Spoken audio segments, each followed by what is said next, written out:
Hi అండి, ఎలా ఉన్నారు? Welcome to my channel. నిమ్మకాయ పులిహోర అందరికీ తెలిసిందే. తెలియని వారి కోసము ఈజీగా టేస్టీగా ఎలా తయారు చేయాలో చూద్దాము. గ్లాస్ రైస్ తీసుకున్నాను, దాన్ని 1-2 నీళ్ళు పోసి ఉడకబెట్టుకున్నాను. చూడండి, అది చల్లారాలి కదా, ఒక ప్లేట్లో ఆరబెట్టినాను. బాగా పొడి పొడిగా ఉంటే రైస్ బాగుంటుంది లెమన్ రైస్కి. ఇది ఆరనిండి ఆరేంత లోపల మనము పోపు పెట్టుకుందాము. కడాయి పెట్టినాను, దాంట్లో ఆయిల్ వేసుకుందాము. చూడండి, ఒకటి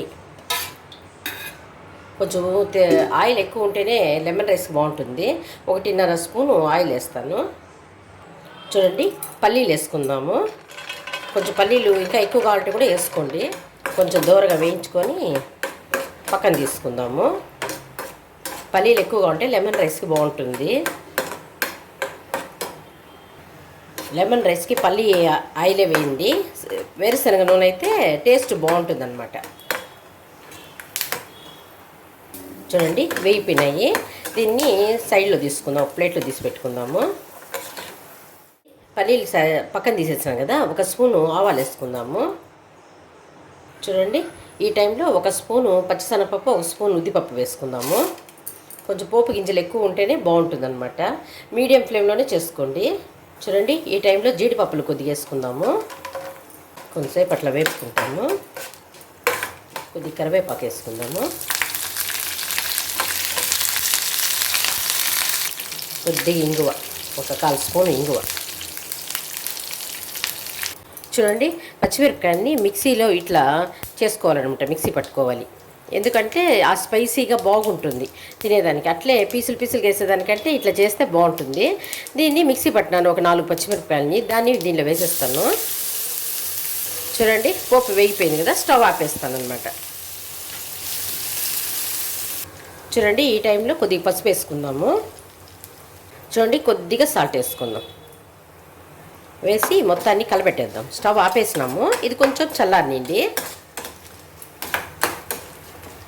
చూడండి, ఈ శనక్కాయ పప్పులు దీంట్లో వేసేద్దాం. చూడండి, కొత్తిమీరని కడిగి చిన్న ముక్కలుగా తరుక్కున్నాను, దాన్ని దీంట్లో వేసేద్దాం.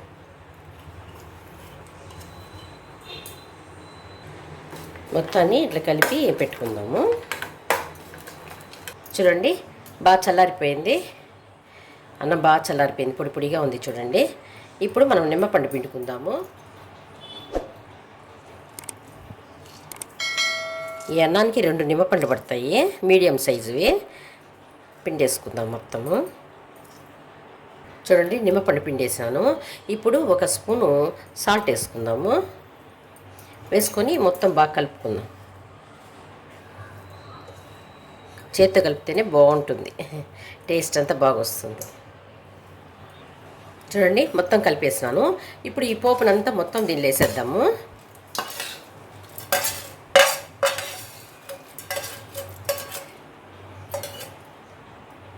చూడండి, మొత్తం పోపు వేసేసినాను. కలిపేద్దాం మొత్తాన్ని.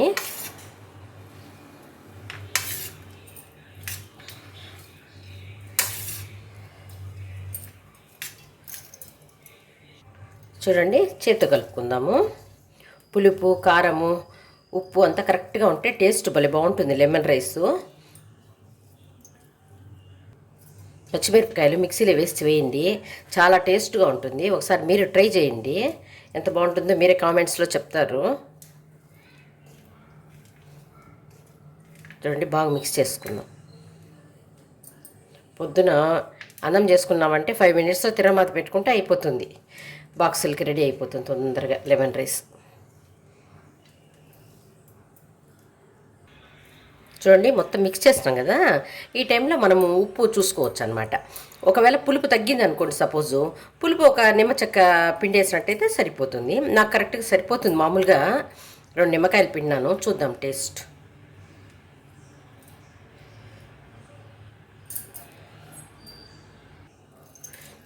నాకు ఉప్పు, కారము అన్నీ సరిపోయింది, పులుపు కూడా సరిపోయింది, ఇంకేం అవసరం లేదు. చూడండి ఎంత బాగుందో. ఈ రెసిపీ నచ్చినట్లయితే లైక్ చేయండి, షేర్ చేయండి, సబ్స్క్రైబ్ చేసుకోండి.